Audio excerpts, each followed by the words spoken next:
Not like I really had any hope for Netflix's most recent venture into anime butchery to begin with, but after this news, I must say that the Netflix Cowboy Bebop is officially dead in the water for me.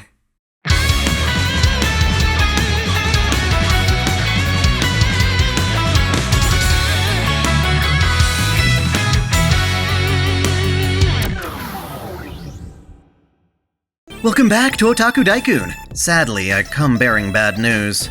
Sankaku Complex recently posted an article commenting on an interview with Javier Grillo-Marxuach and IO9 about the upcoming live-action Cowboy Bebop series. Now, I've spoken plenty about live-action anime adaptations in a previous video, the point of live-action anime, which I feel is totally relevant, but I think it's pretty much unanimous at this point that Netflix really dropped the ball with Death Note for a myriad of reasons, which is very sad considering Death Note is one of the more grounded in reality anime one could hope to adapt. As such, my bar was already lowered, wondering how Western studios would try and replicate anything more comical in nature, such as Spike Spiegel's hair. Turns out, I didn't set it low enough, as what we really have to worry about now is Faye Valentine's outfit of all things. To get us all on the same page, this is Faye Valentine, the femme fatale of the Bebop crew, and she's always worn this wrinkled, plasticky two-piece. Of course, you already know that. Cowboy Bebop's been one of the most iconic and successful anime series, especially in the West, for over 20 years now, and never once have I heard anyone complain about her outfit. Until now. In the interview, Javier revealed that Faye's fantastic outfit will be toned down for the new adaptation. He was directly quoted saying, "We need to have a real human being wearing that." Now, as of right now, we don't know what this change will actually look like, but I can almost guarantee he's referring to her exposed skin. I honestly wouldn't be surprised if they lazily covered her up with an underlayer of black spandex or something. Either way, it's a pretty bold statement for Javier to make. I've seen the outfit, and I've seen the actress meant to wear it, Daniela Pineda, and there's absolutely no reason why the two don't make a fantastic pairing. Rather, the only possible issue I could imagine is from the moral guardians who often scream, "How dare you let a woman be sexy?" Someone in production must have looked at Faye's outfit and deemed it indecent, in a similar vein to how RWBY co-creator Miles Luna referred to Tifa Lockhart as a prostitute. I even like how he notes the FF7 remake is weird, as if this combination of fictional elements is anything new. I don't know about you, but I'm sick and tired of letting other people like this guy decide what should and shouldn't be in my fantasies. If you can't create even the most beloved and iconic parts of an anime, why the hell would you even bother to adapt it in the first place? Would Faye walking down the streets of LA in that outfit grab attention? Of course, but that's exactly her character, even if you judge her by the moral standards of today's world. She has nothing to lose in life, burdened with an enormous financial debt she never had a choice over. Without ever having security, she puts herself on the line, kicking ass, taking risks, and catching bounties just so she can get her next meal.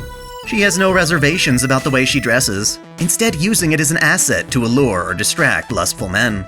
Plus, this all takes place in an eccentric future, where bounties are disclosed on a silly TV show with a scantily clad hostess. Their world's culture is not ours. The anime mixes upbeat jazz with a cowboy aesthetic in a sci-fi setting, allowing these elements to combine and clash for the show's unique appeal.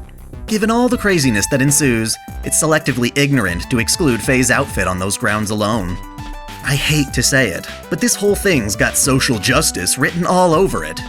In the same interview, Javier declares the creative team's priority to diversify the on-screen cast, demonstrating a stronger care for that than actually nailing the show's aesthetic. For instance, he says, "Spike Spiegel has to be Asian. Like, you can't Scarlett Johansson this shit." Really? Is that what you're focused on? This moron doesn't even realize that Spike Spiegel, which isn't an Asian name in the slightest, was actually born on Mars, which has a culture we've yet to establish in reality. When they're so adamant about pushing diversity, how can I not be skeptical about their motive for altering Faye's design? It's obvious to me this has nothing to do with Faye's outfit actually being practical, but rather an adherence to the new generational wokeness that a sexy outfit is exclusively objectifying. With enough passion and budget, you can make anything work on screen, whether we're talking comical outfits or alien-colored skin. The sad part is they don't need any kind of special effects to pull this off. Countless cosplayers pull Faye off every year with absolutely no issue. Hell, they even pull off Spike's hair, which I initially deemed the trickiest part about a live-action Bebop. If Peter Jackson can hire people to hand-make chainmail, then surely Netflix can at least afford a $55 costume on eBay that I can almost guarantee will be better than what Javier and his colleagues have in mind. Anime's not weird if you embrace it. Same goes for comics.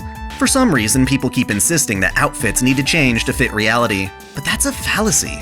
Oftentimes, it's a studio or egotistical creator taking beloved designs hostage and shouting, "No! This is my adaptation, and I'll take whatever liberties I want." Sure, Japanese live-action adaptations are corny as hell, but at least they have the right attitude. Mix a genuine passion for the source material with Hollywood's superior production values, and you've got yourself a match made in heaven.